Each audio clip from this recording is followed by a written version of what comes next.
यार हाथ ठंडे हो गए, क्या करूं? जाके तो दो। नहीं, पेपर सीन निकल जाएगा मेरा। एक काम करता हूं। नहीं नहीं, आगे करूंगा तो मुझे थोड़ा सीधा न जाएगा। अब सही है। थोड़ा पीछे लगेगा, पीछे खत्म हो जाएगा।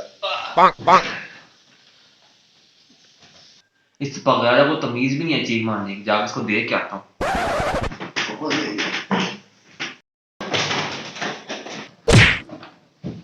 अब क्या बाबा जी?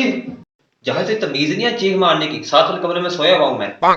तमीज से चीख मारा कर, बगैर इंसान।